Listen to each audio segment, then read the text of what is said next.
Subscribe to Ada 247 and press the bell icon to never miss another update.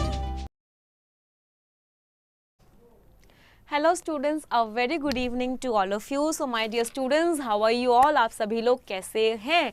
I hope सब ने कल की class attend की थी.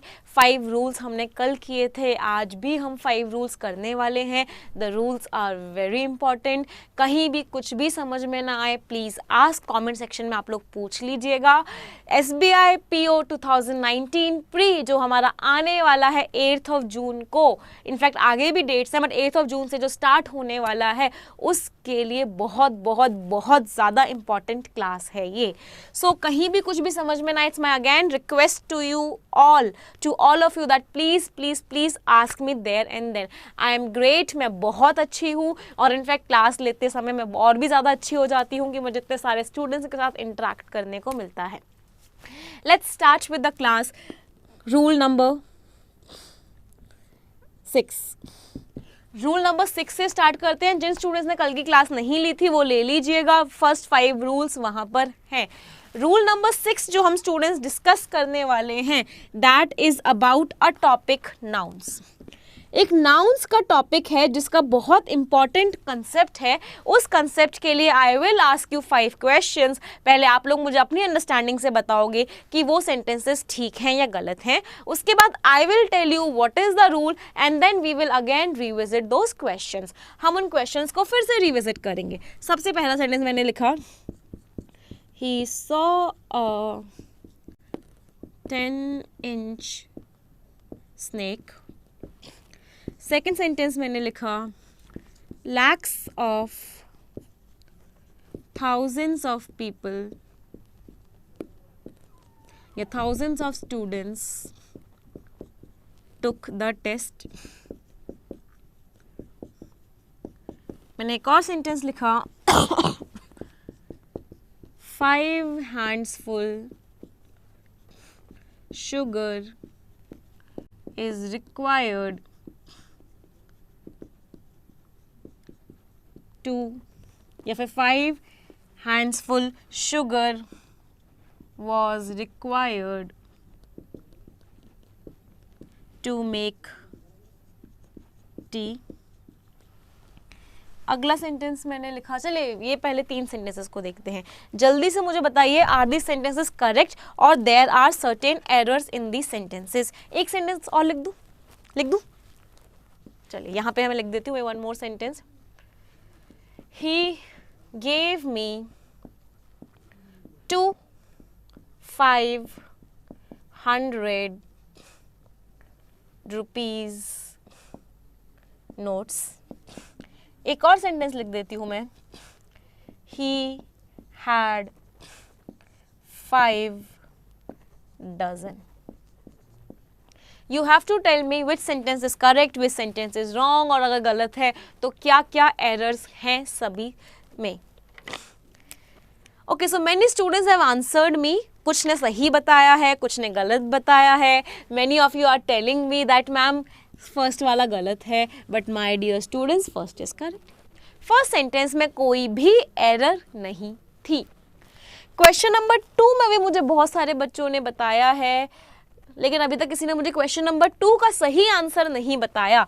सही answer, it is thousands of lakhs of.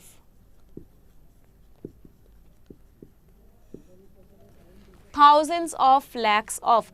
Question number 3. Question number 3, it will not be handful, handsful, it will be handful.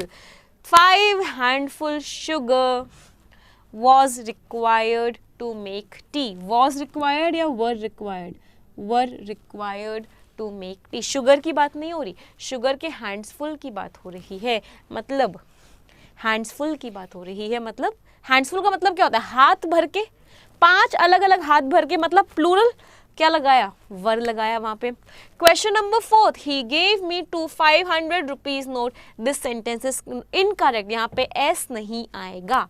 Question number 5, he had 5 dozen. This sentence is also incorrect. या फिर sorry, this sentence is absolutely correct. इस sentence में कोई भी गलती नहीं है.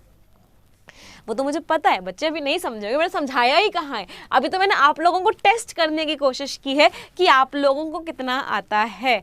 तो बहुत सारे बच्चों को डाउट्स आ गए होंगे, मैम हमारा आंसर कुछ और था, आप कुछ और बता रहे हो।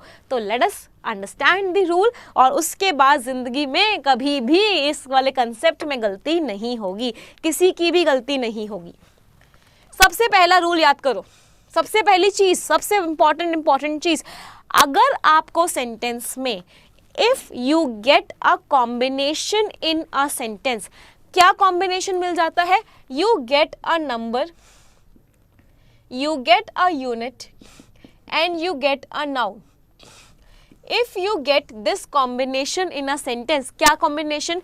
नंबर, यूनिट, नाउन, या फिर you get number, you get unit and you get an adjective।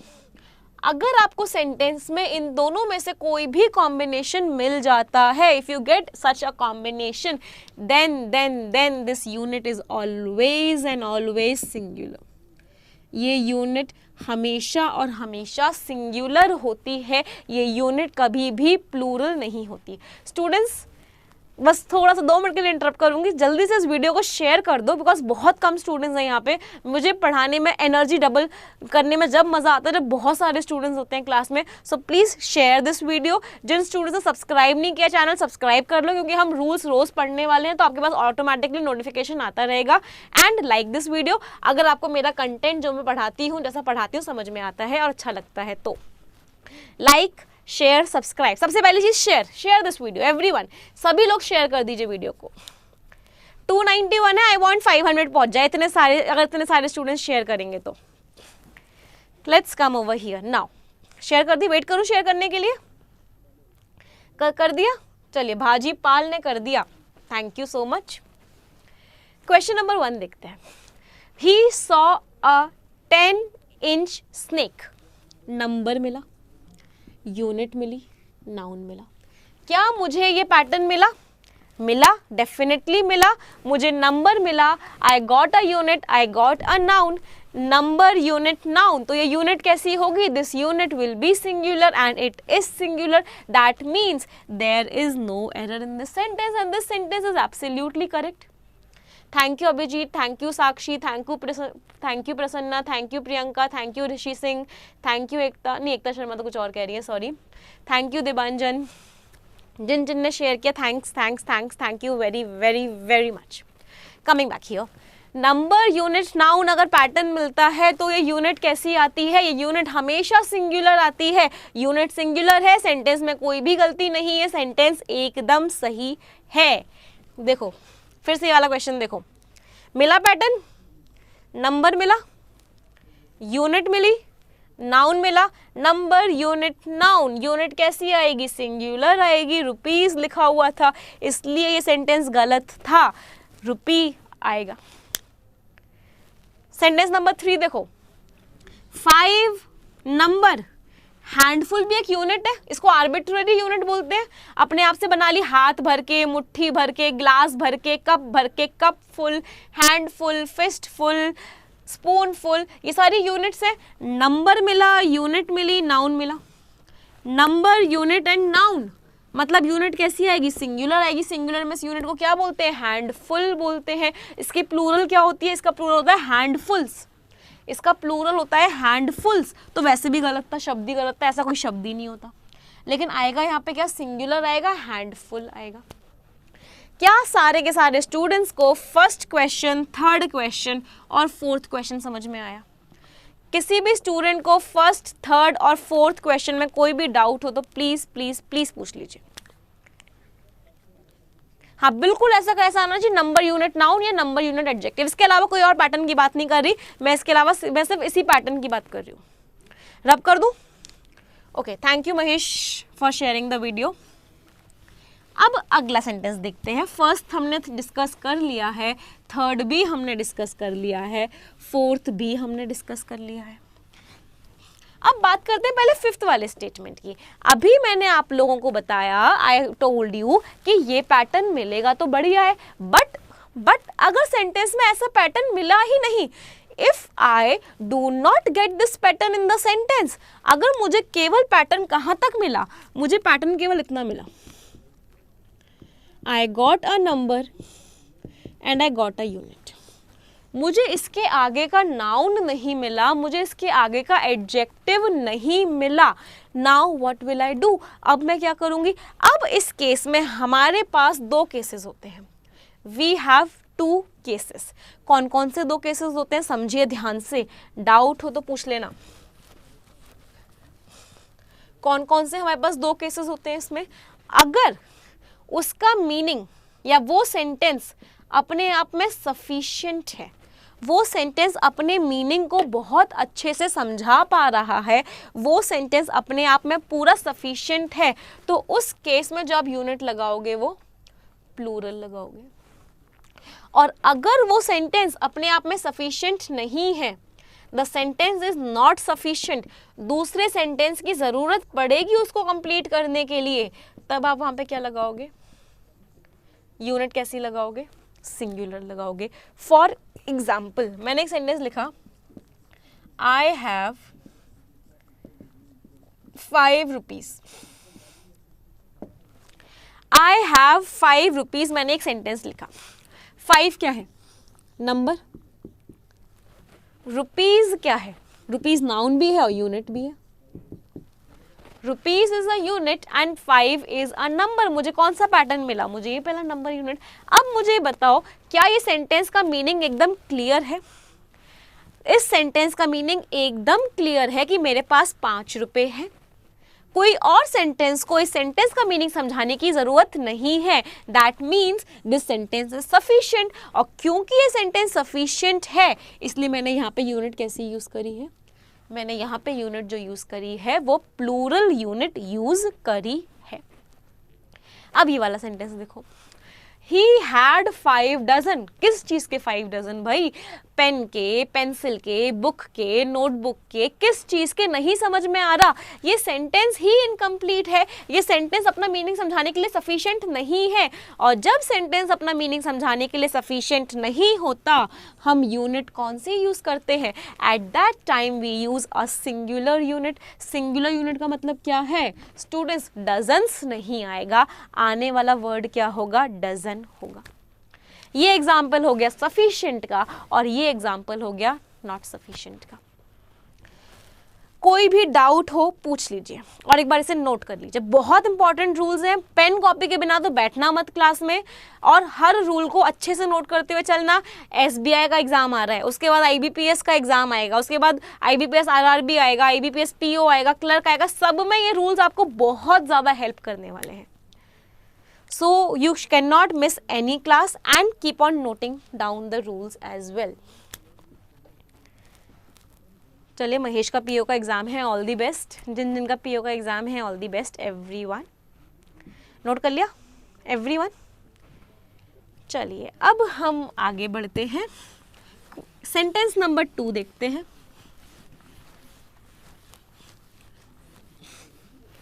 Let us look at sentence number 2. Lakhs of thousands of students took the test. हम हिंदी में how do we speak? हम हिंदी में कैसे बोलते हैं? हम ये बोलते हैं लाखों हजारों लोग या हजारों लाखों लोग? How do we speak? We speak लाखों हजारों लोग या हजारों लाखों लोग? हम हमेशा जब भी यूनिट्स को अरेंज करते हैं, we arrange the units in their ascending order.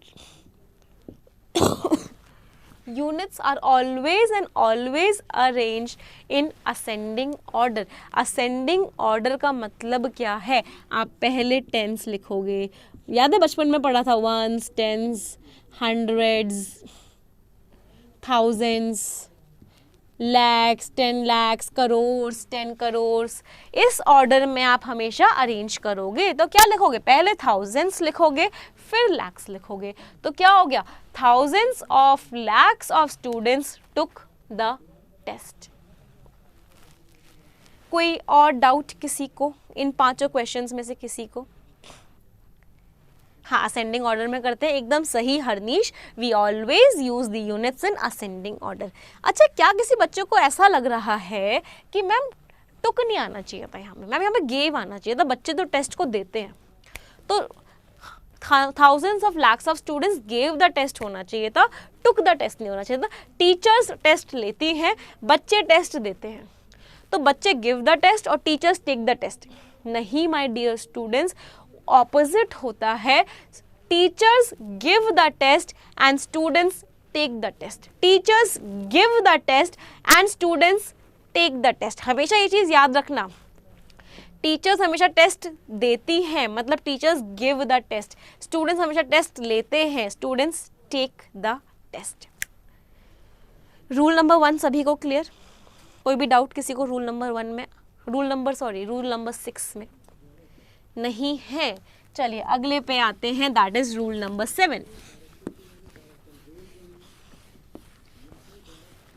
Next rule is rule number 7। Let's move ahead.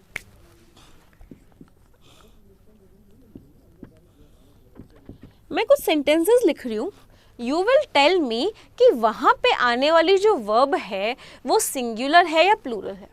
मैंने एक सेंटेंस लिखा 10 miles, या फिर you will tell me that this sentences are correct और not. Needs to be covered completely on foot। आपको बताना कि ये सेंटेंस सही है या गलत है। 5,000 rupees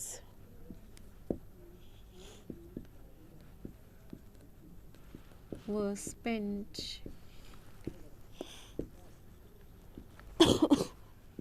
on food and entertainment। चलिए ये दो सेंटेंसेस का ही मुझे बताइए। First sentence, is it right और रॉन्ग?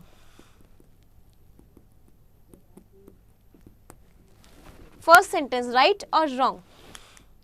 बच्चे बोल रहे हैं नीड होगा।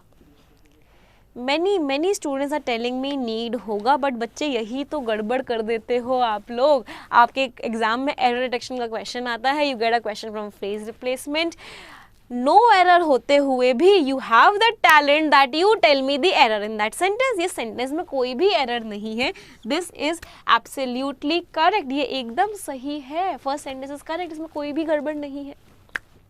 चलिए क्वेश्चन नंबर 2 बताइए, सेंटेंस नंबर 2 बताइए।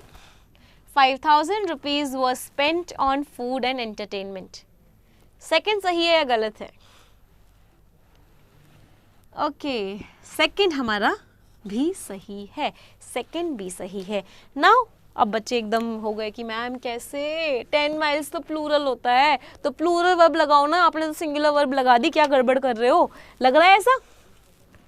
लग रहा है ऐसा? कितने स्टूडेंट्स को लग रहा है ये चीज़ कि मैम 10 miles तो प्लूरल है, तो आपने सिंगुलर वर्ब क्यों लगाई है यहाँ पे? यहाँ पे तो प्लूरल वर्ब आनी चाहिए थी, you should have used plural verb, why are you using singular verb? किसी बच्चे को ऐसा लग रहा है? लग रहा है बहुत सारे बच्चों को। तो जिनको ऐसा लग रहा है, note rule number 7. Rule number 7 says we have certain things. For example, amount. We have speed. We have weight. We have height. We have distance. Amount, speed, weight, height, distance.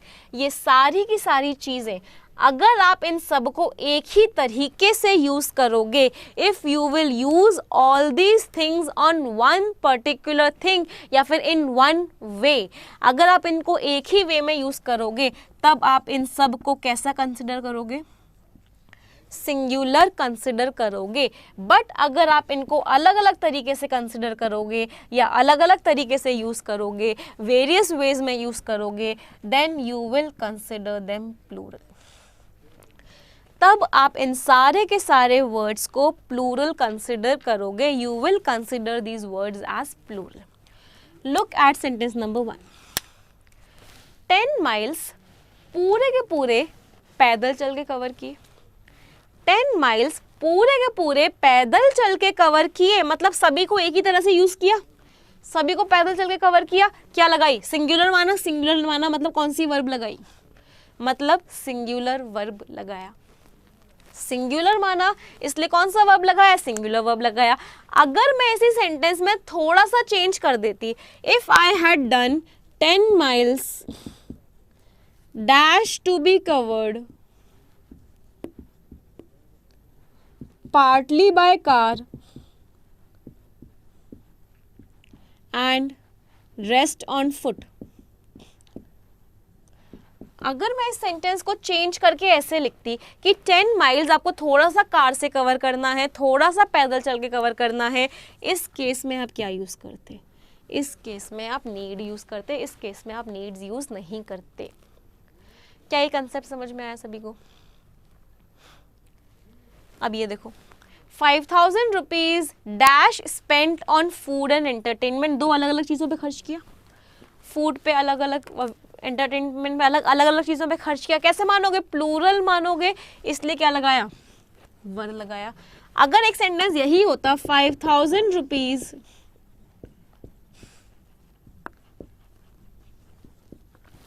Dash his salary,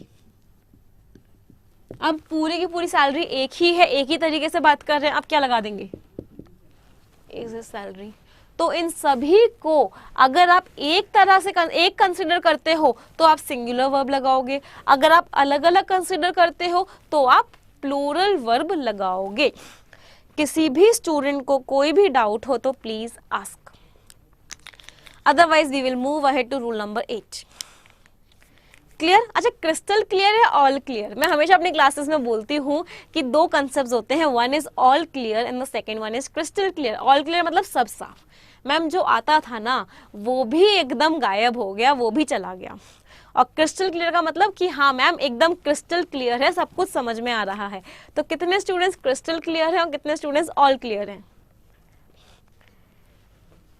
चलिए, सारे के सारे लोग crystal clear हैं। Wow, you guys are making me really very very happy, thank you very much. मतलब आप लोगों को समझा, बच्चे को समझ में आ जाता है ना, टीचर के लिए सबसे बड़ा अचीवमेंट ही वही होता है कि स्टूडेंट्स को समझ में आ जाए।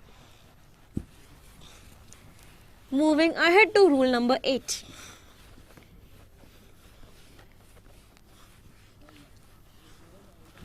रूल नंबर 8 पे आ जाते हैं। अच्छा, अभी तक किसी भी बच्चे ने ऑल क्लियर नहीं बोला। I am really very happy कि चलो कोई भी ऐसा नहीं है जो ऑल क्लियर वाला है। Moving ahead to rule number 8। Rule number 8 कहता है, मैंने एक सेंटेंस लिखा, gold is more precious than all metals. और एक सेंटेंस मैंने लिखा, diamond is more precious than all metals. Can you guys tell me इन दोनों में से कौन सा सेंटेंस सही है और कौन सा सेंटेंस गलत है? Which sentence is correct and which is wrong? I have written two sentences. Gold is more precious than all metals and diamond is more precious than all metals.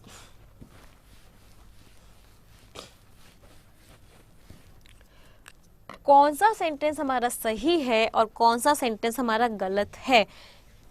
Can anyone tell me? First is wrong, second is correct. First statement हमारा गलत है और second one हमारा सही है। Let us try to understand the concept. हम क्या बोल रहे हैं? अगर आप फर्स्ट सेंटेंस देखो तो फर्स्ट सेंटेंस में क्या बोला गया है कि गोल्ड जो है वो सारे मेटल से प्रेशियस है। अगर मैं, प्लीज़ मेरी ड्राइंग पे मत जाना, ड्राइंग मेरी बहुत ख़राब है, बस भावनाओं को समझ जाया करो जब मैं ड्राइंग करती हूँ। यहाँ पे मैंने लिखा ऑल मेटल्स और यहाँ पे मैंने लिखा गोल्ड। फर्स्ट सेंटेंस का मीनिंग क्या है? Meaning of the first sentence is कि गोल्ड जो है वो इन सारे के सारे मेटल्स से ज्यादा प्रेशियस है। गोल्ड इन सारे के सारे मेटल्स से ज्यादा प्रेशियस है। इस ऑल मेटल्स में गोल्ड भी तो आ गया, ऑल मेटल्स की कैटेगरी में गोल्ड भी आ गया, तो गोल्ड गोल्ड से ज्यादा प्रेशियस है। गड़बड़ नहीं है क्या? गोल्ड गोल्ड से ज्यादा प्रेशियस हो सकता है? नहीं हो सकता, मतलब ये सेंटेंस गलत है। क्या ये चीज समझ में आई कि ये सेंटेंस गलत क्यों है? सेंटेंस में लिखा हुआ था कि गोल्ड जो है वो सारे मेटल से ज्यादा प्रेशियस है। गोल्ड भी तो इस ऑल मेटल्स वाली कैटेगरी में आ गया, तो सेंटेंस का एक पॉइंट ऑफ टाइम पे जाके मीनिंग क्या बन गया कि गोल्ड से ज्यादा प्रेशियस है। सेंटेंस इज रॉन्ग, मतलब हमें इस कैटेगरी से we have to remove gold from here, हमें इस कैटेगरी से गोल्ड को हटाना पड़ेगा। कैसे हटाएंगे? Than any other metal. जैसे ही मैंने यहाँ पे अदर मेटल लिख दिया, अपने आप ऑटोमेटिकली गोल्ड वहां से हट गया। अब ये सेंटेंस सही हो गया कि गोल्ड बाकी सारे मेटल्स से एकदम प्रेशियस है। Now this sentence is correct. क्या ये फर्स्ट क्वेश्चन समझ में आया? दूसरा देखो, diamond is more precious than all metals. मैंने यहां पे डायमंड को रखा, यहां पे मैंने ऑल मेटल्स को रखा। सही बात है भाई, डायमंड सारे मेटल से ज्यादा प्रेशियस है। भाई डायमंड तो इस कैटेगरी में नहीं आया ना, डायमंड तो एक नॉन मेटल होता है, diamond is a non metal. थोड़ी सी केमिस्ट्री घुसा लो भाई इंग्लिश में, क्या दिक्कत है? पढ़ के तो आए थे 10th तक, तो डायमंड में कोई दिक्कत नहीं थी। क्यों? क्योंकि डायमंड तो एक नॉन मेटल है, वो ऑटोमेटिकली नॉन ऑल मेटल्स वाली कैटेगरी में नहीं आता। बट गोल्ड एक मेटल है, वो तो इस कैटेगरी में आ जाता है, इसलिए हमें वहां से ऑल को हटाना पड़ा। Any doubts anyone in rule number 8? Rule number 8 में what is the rule? The rule says that whenever you are comparing, always remember to remove this thing from the one which is being compared. हमेशा याद से remove कर देना। कौशल is saying science लगा दिया English में। बेटा मैं साइंस भी लगा देती हूँ, मैथ्स भी लगा देती हूँ, सब कुछ मैं इंग्लिश में लगा देती हूँ। बस मोटिव क्या है कि आप लोगों को समझ में आनी चाहिए चीज। It should be clear, crystal clear. In fact अगर आप लोगों को समझ में जैसे भी आती है, I try my level best, drawing भी करके, मैथ्स भी लगा के, प्लस माइनस भी करके, सब कुछ लगाता हूँ। आई थिंक जो मेरे बैच के स्टूडेंट्स उन्हें बहुत अच्छे से पता होगा कि मैम चीज़ों को कैसे क्रिस्टल क्लियर बना के एक ड्राइंग कर करके चीज़ों को समझाती है। इतना समझ में आया? अब मैंने आपके आगे एक क्वेश्चन लिखा, आप लोग मुझे बताओगे कि वो सही है या गलत है। इनफैक्ट एक सेंटेंस ही लिखा। The sentence that I have written is Kalidas is more famous than all English poets. Is this sentence correct or not? क्या ये सेंटेंस सही है या गलत है? Kalidas is more famous than all English poets. जल्दी से बताओ सही है गलत है? एकदम सही है भाई। इंग्लिश पोइट्स की कैटेगरी में तो कालिदास आते ही नहीं है ना, तो अदर लगाने की जरूरत ही नहीं है। बट अगर मैं इस सेंटेंस को ऐसे लिख दी थी, Kalidas is more famous than, अच्छा मैंने दौल क्या लिख दिया, ये देन था, सॉरी। ये Kalidas is more famous than all poets. अगर ये सेंटेंस ऐसे होता, Kalidas is famous than all poets, अब ये सेंटेंस गलत हो गया, क्योंकि पोइट्स में तो कालिदास आते हैं, तो इनको तो यहाँ हटाना पड़ेगा तो यहाँ एनी अदर लगाना ही लगाना पड़ेगा। बट अगर यहाँ पर इंग्लिश पोइट्स था तो वहां पे अदर लगाने की जरूरत नहीं थी। तो sentence number 1 is right, whereas sentence number 2 is wrong. Rule number 8 समझ में आया? कोई भी दिक्कत हो तो पूछ लो, जल्दी से पूछ लो अगर रूल नंबर 8 में कोई भी प्रॉब्लम हो तो। Any problems anyone? ये रीजनिंग ही हो रहा है, मजा नहीं आ रहा?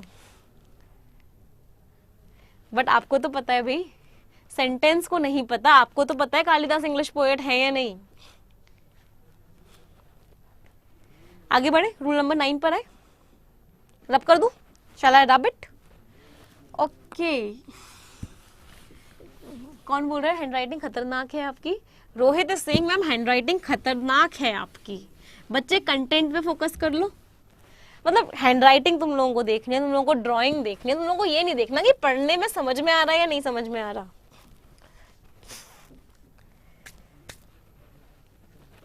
Rule number 9। Let's come to rule number 9। Rule number 9 के लिए मैंने एक सेंटेंस लिखा, I am waiting for him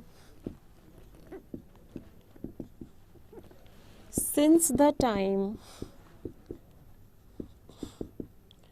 I completed my graduation, या थोड़ा सा चेंज कर दो, since the time I had completed my graduation. Graduation, मैं उसका इंतज़ार उस समय से कर रही हूँ जब से मैंने अपनी ग्रेजुएशन को कंप्लीट किया है. टेल मी स्टूडेंट्स, इस सेंटेंस में कौन कौन सी मैंने गलतियाँ करी हैं.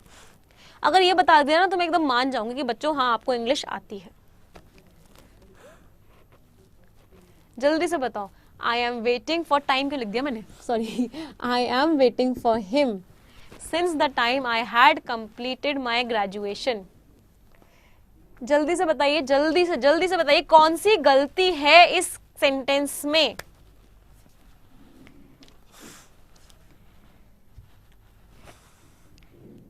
since wrong. अच्छा, इसमें दो गलतियां, अभी तक मुझे दोनों गलतियां किसी भी स्टूडेंट ने नहीं बताई हैं. दिमाग में बस, चलिए सबसे पहली चीज तो ये,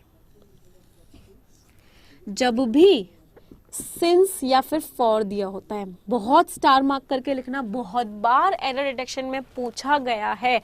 जब भी सिंस या फॉर दिया हुआ होता है उस केस में, और ये दोनों ही चीज़ें किसको डिनोट कर रही होती हैं, टाइम को डिनोट कर रही होती हैं कि उस समय से सिंस या फॉर दिया हुआ है और ये दोनों चीज़ें टाइम को डिनोट कर रही हैं. उस टाइम पे या तो आप सिंस या फॉर से पहले परफेक्ट टेंस लगा सकते हो या परफेक्ट कॉन्टिन्यूअस लगा सकते हो. इसके अलावा कोई और टेंस किसी भी हालत में नहीं आ सकता. You can not use any tense other from perfect and perfect continuous in case since and for are used in a sentence and they are denoting time. So सबसे पहली गलती मैंने क्या करी है, क्या आएगा, I had been waiting for him. मैं उसका इंतजार तब से करती आ रही थी. Since the time, अब since के बाद अगर हमने कोई टेंस यूज किया है सिंस के बाद, तो सिंस के बाद जो टेंस आता है बच्चों वो हमेशा और हमेशा सिंपल पास्ट होता है, कभी भी पास्ट परफेक्ट नहीं होता. सिंस के बाद आने वाला टेंस इज सिंपल पास्ट. मतलब क्या एरर और हुई, since the time I completed my graduation, I had completed my graduation, गलत है. एक बच्चा पूछ रहा है कि मैम फॉर और सिंस में डिफरेंस बता दो. प्रशांत सिंह मैम 500 पहुंच गए. नहीं बच्चे 500 नहीं पहुंचे, 475 पे अटके हुए हैं अभी भी. हाँ, एक समझ, सिंस और फॉर में क्या डिफरेंस होता है. सिंस और फॉर में डिफरेंस होता है अगर आपको कोई ड्यूरेशन दे रखी है कि 2 साल, 3 साल, 5 महीने, 6 दिन, 6 days, 5 minutes, 10 days, 20 years, 20 centuries, you will use for over there. आप उस केस में फॉर यूज करोगे. और सिंस कब यूज करते हो, जब हमें एक पर्टिकुलर पॉइंट ऑफ स्टार्ट दे रखा है कि वो काम कब शुरू हुआ, मैंने उसका वेट करना कब शुरू किया, जब मैंने अपनी ग्रेजुएशन कंप्लीट की थी. मुझे कोई ड्यूरेशन नहीं दे रखा. अगर मुझे कोई ड्यूरेशन दे रखा होता है, in that case I use for. और जब मुझे कोई पॉइंट ऑफ टाइम दिया हुआ होता है कि ये काम कब से शुरू हुआ, 2008 में शुरू हुआ, या बचपन में, चाइल्डहुड में शुरू हुआ, या फिर जब मैंने अपनी ग्रेजुएशन करी तब शुरू हुआ, या फिर जब नरेंद्र मोदी सरकार में आए तब शुरू हुआ, ऐसे केसेस में हम सिंस लगाते हैं. कोई भी डाउट किसी भी स्टूडेंट को यहां तक हो तो पूछ लीजिए. नहीं, हैड बीन आएगा बच्चे, क्योंकि इसके बाद. क्रिस्टल क्लियर, एकदम क्रिस्टल क्लियर सभी को, राइट. तो स्टूडेंट्स, बाकी के रूल्स हम आगे की क्लास में करेंगे क्योंकि हमारा टाइम ओवर हो चुका है. पता ही नहीं चलता आप लोगों को पढ़ाते पढ़ाते कैसे समय निकल जाता है. मैं सोच के आई थी 10 रूल्स करवाऊंगी, बट 9 रूल्स ही कर पाए. कोई दिक्कत नहीं है, आगे आने वाली क्लास में अगला रूल करेंगे. एक बहुत इंपॉर्टेंट अनाउंसमेंट आप लोगों के लिए, कल मेरी सैटरडे को 12 बजे क्लास है. I will be taking a class at 12 PM tomorrow. Saturday को 12 बजे मैं क्लास लूँगी. बहुत बहुत ज़्यादा इम्पॉर्टेंट क्लास है। द रीज़न इज़ कि क्योंकि मैं पूरी स्ट्रैटेजी डिस्कस करने वाली हूँ कि हमारे SBI PO के एग्ज़ाम में मुश्किल से 12 से 14 दिन बचे हुए हैं। हमें इन 12 से 14 दिन को कैसे बहुत अच्छी तरीके से यूटिलाइज करना है, how we have to utilise our 10 to 12 days. मैं पूरा का पूरा कल की वीडियो में बहुत अच्छे से डिस्कस करने वाली हूँ। तो it is your responsibility, it is your duty that if you are preparing for SBI PO exam, you should definitely come to class and understand that strategy, and not only understand the strategy, implement that strategy also. आप उस strategy को implement भी करेंगे। जिनका examination है कोई दिक्कत नहीं है, क्लास के टाइम पे मत आना, बट बाद में उसको ज़रूर देख लेना। जिन जिन स्टूडेंट्स ने वीडियो लाइक नहीं करी जल्दी से लाइक कर दो। आज शायद कल 10:30 बजे मैंने क्विज लिया था, 2 सेंटेंसेस मैंने दिए थे आज वाले रूल्स, कल वाले रूल्स से। आज भी मैं मोस्ट प्रोबेबली 10 बजे 2 सेंटेंसेस फिर से दूंगी, जो आप मुझे आंसर्स उनका बताओगे। इन्हीं रूल्स से, जो आज हमने 4 रूल्स पढ़े हैं, इन्हीं 4 रूल्स का क्विज होगा मेरे टेलीग्राम ग्रुप पे। आई होप सभी को टेलीग्राम ग्रुप पता है मेरा क्या है। जिनको नहीं पता वो कमेंट में देख लेना। It is English with Nimisha Bansal. Comment में मैं लिंक भी पिन करवा दूंगी, ये कमेंट पिन करवा दूंगी, sorry. It is English with Nimisha Bansal. 2 group आएंगे, एक टेलीग्राम ग्रुप आएगा, एक ब्रॉडकास्ट चैनल आएगा। दोनों ही आप ज्वाइन कर सकते हैं। यहाँ पे हम द हिंदू की PDF, द हिंदू की वोकैबुलरी, इंग्लिश की इडियम्स और फ्रेजेस, वोकैबुलरी, उसके बाद रूट वर्ड, सब कुछ यहाँ पे सारा का सारा कंटेंट शेयर होता है। किसी को कोई भी डाउट हो तो पूछ लीजिए, नहीं है तो हम आप लोगों से विदा लेते हैं। 2 सेंटेंसेस सभी लोग मिलके बोलेंगे। First is English is a very easy language, second is I am very good at English. सभी लोग मिलके बोलेंगे 1 2 3 and go. English is a very easy language, I am very good at English. Thank you everyone.